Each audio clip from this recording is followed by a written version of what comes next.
Hello everyone, I'm making this video because some information was given to me last week by a lawyer, and there seems to be quite a lot of confusion at the moment surrounding, the whole COVID restrictions and, whether or not they're law, and I'm hoping that this video will give people a bit of clarification regards to whether or not this Coronavirus All Tiers Act thing is actually law and whether it's enforceable.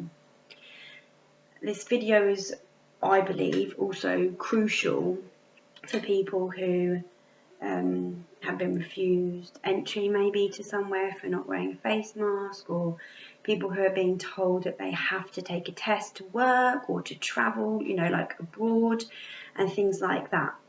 So first of all, this Coronavirus All Tiers restriction, the latest one, it is an act, it is law.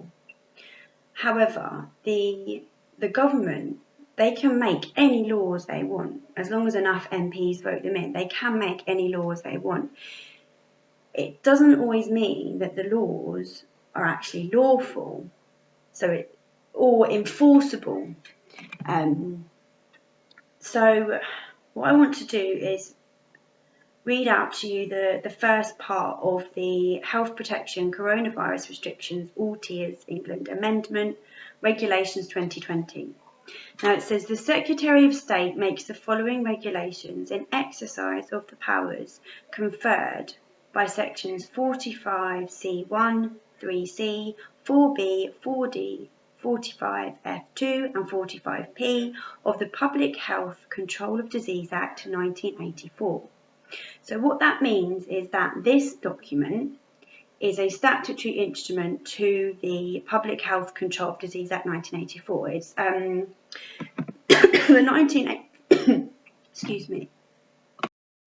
1984 Act gives kind of like an overview of what can and can't be done in the event, that a disease needs to be controlled.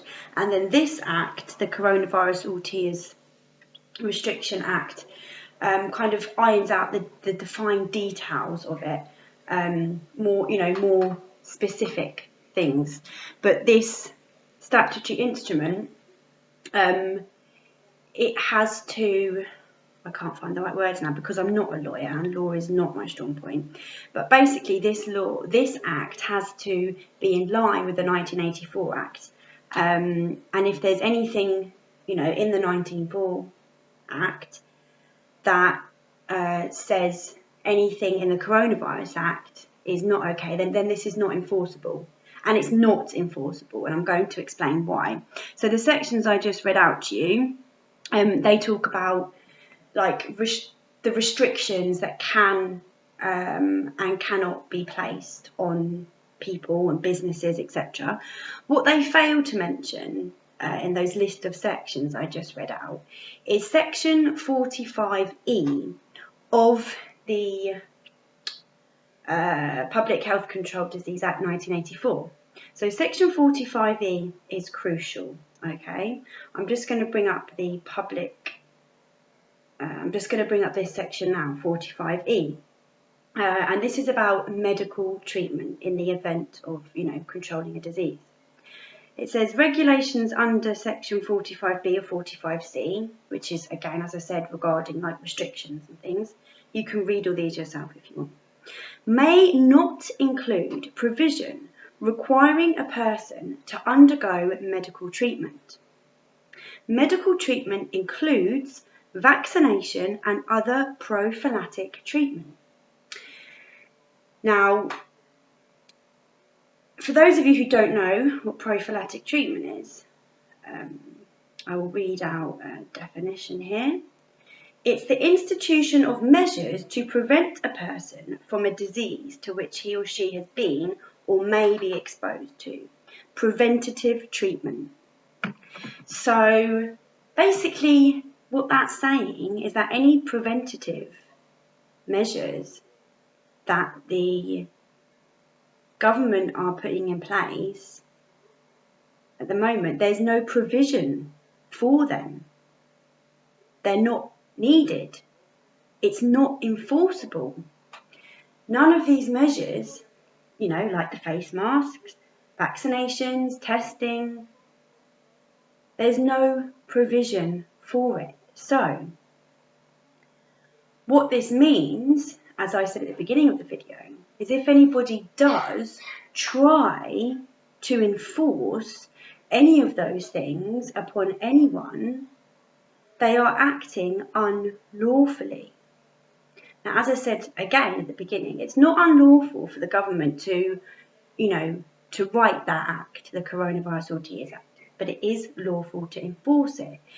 So I would strongly, strongly urge you, first of all, to look up all the things I've mentioned here. I will write them in the comments, the relevant acts and the relevant sections. And I would also strongly urge anybody who is being told, maybe by their work or, kids going to school or people going to university or people wanting to travel, anyone who's being told that they must have a test, or the next thing will be that you must be vaccinated to do this or to do that. No, you mustn't. The law says the opposite. Same with the face mask. A face mask is a prophylactic measure, and the law says there's no provision for this. The reason why obviously the government are getting away with it is because the vast majority of the population are consenting to this. A big reason for that is obviously the fear that's been driving this whole pandemic, but also people are not aware of the law. So I know that there are many people who think that this isn't right and they don't really believe what they're being told, but they're so worried about not wearing a face mask or not doing the test or refusing a vaccination because they think it's the law. Well, it's not. It is not the law. It's the opposite. As I said, I'm not a lawyer, but this has been pointed out to me by a lawyer, and actually now that I've got my head around it, I can see it's there in black and white. It's there for anyone to see who wants to see it. So we need to use this to our advantage. And it doesn't mean that, for example, if somebody said you can't come into the shop because you're not wearing a face mask, and if you quoted that law to them, it doesn't mean that they would then let you in. You could stand there and argue with them about it, but they still might not let you enter the store. But if you maybe, record a conversation and confirm that they're refusing you entry, get the person's name, etc., and then took it to court, if it even got as far as court, then you would win it, because the law states there's no provision for it. It is not enforceable. This act is not enforceable. A lot of people think, I can't be bothered with court and all the rest of it. But actually, if so many people did this, it would make a difference. I believe it. I'm not saying that it would stop the pandemic, but it would definitely be more of a victory than not, if that makes sense. Especially, as more and more workplaces now are, requiring you to do tests on a regular basis. And as I said, the next thing will be them trying to dictate to us where we can and can't go unless we're vaccinated. And I know that I myself, if I encounter any issue where I'm refused entry or, refused or told that I can't do anything because I won't take a test or I won't be vaccinated, then I will take it straight to court. And it might be easier said than done. I'm sure it's not a straightforward process. I've never been through that process myself. But the law is on our side. By our side, I mean, the people who